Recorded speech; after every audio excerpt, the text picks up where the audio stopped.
Hello students, today we will start from question number 2. In my last video, I discussed question number 1, 1a, b, and now in video 2, we will start from question number 2.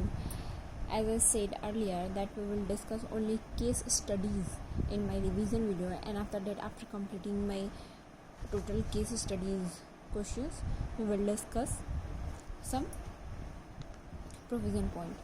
ठीक है, तो start करते हैं आज यहाँ से without our wasting time. Let's go to question number 2.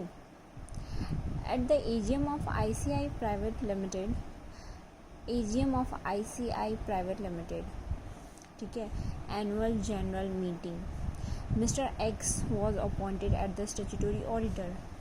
ICI private limited का AGM था, उसमें एनुअल जनरल मीटिंग में मिस्टर एक्स को अपॉइंटेड किया गया as an auditor.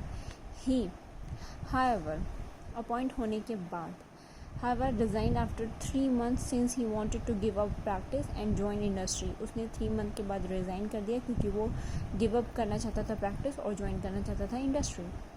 State how the new auditor will be appointed by ICI Private Limited and the condition to be complied for. So this is a case of casual vacancy arising due to resignation. ठीक है, तो first let's prepare some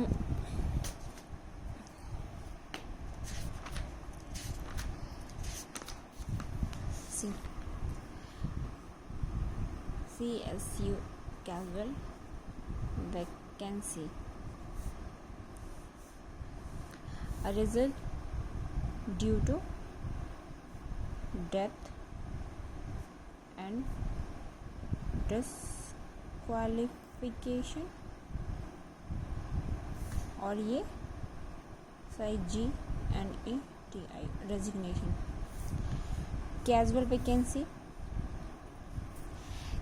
vacancy normally filled under section 139(8) of the Companies Act 2013.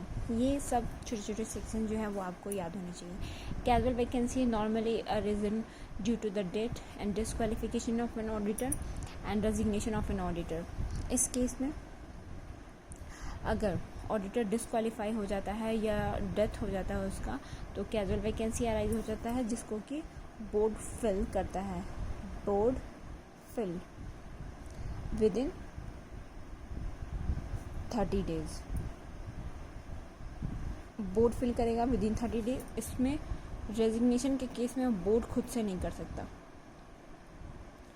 Board can not filled by itself. इसके लिए पहले एक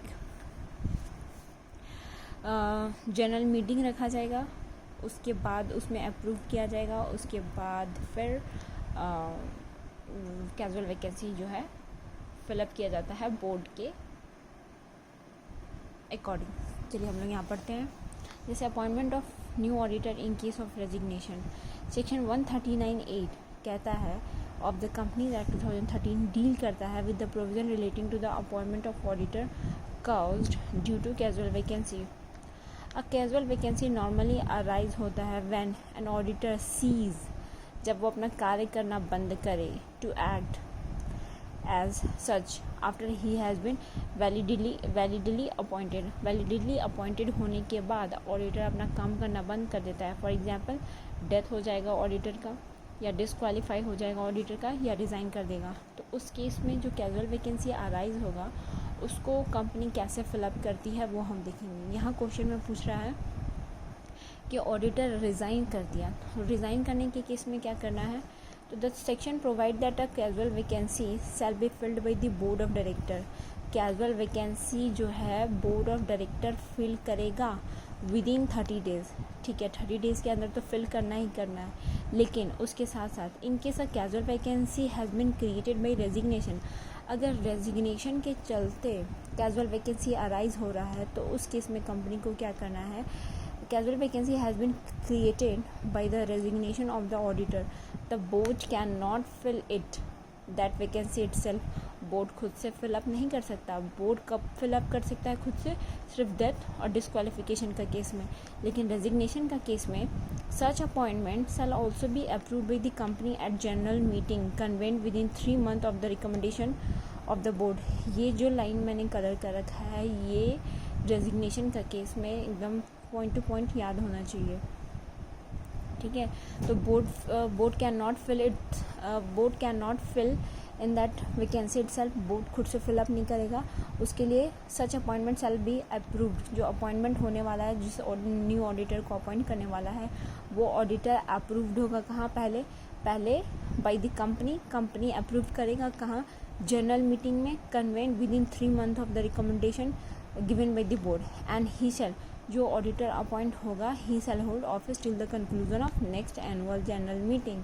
मतलब कि casual vacancy अगर अराइज होता है due to death and disqualification, then it shall be filled by the board with in 30 days। But in case of resignation there is a condition that board खुद से फिल नहीं कर सकता। Board can not fill it the vacancy itself. वो appointment को पहले company approve करेगी जनरल मीटिंग में with in 3 months of the recommendation of the board. फिर उसके बाद में इन द इंस्टेंट केस हमें आंसर इसी तरह सॉल्व करना रहता है, जैसे जो क्वेश्चन में पूछा है ये हम हेडिंग कोड करेंगे। उसके बाद जो प्रॉब्लम रहता है उसका प्रोविज़न देखेंगे। अगर मुझे याद है कि किस सेक्शंस में है, सेक्शन अगर हम याद करें तो वो ज़्यादा बेहतर होगा if you wanted to score good marks. In the instance case, Mr. X has been validly appointed and thereafter he has resigned, ठीक है, and consequently the vacancy has been created on account of resignation। मतलब कि जो casual vacancy arise हुआ वो due to resignation हुआ। Therefore conclusion, सीधे conclusion, therefore the board of director will have to fill the casual vacancy। Casual vacancy fill करेगा with in 30 days। और साथ and such appointment shall be, वो जो appointment हो रहा है न्यू ऑडिटर का, उसको पहले अप्रूव्ड करेगा कंपनी। कहाँ अप्रूव करेगा? तो at the general meeting with in 3 months of the recommendation of the board. जो बोर्ड रिकमेंडेशन देता है उसको पहले कंपनी अप्रूव करेगा जनरल मीटिंग में, उसके बाद न्यू ऑडिटर अपॉइंट होगा।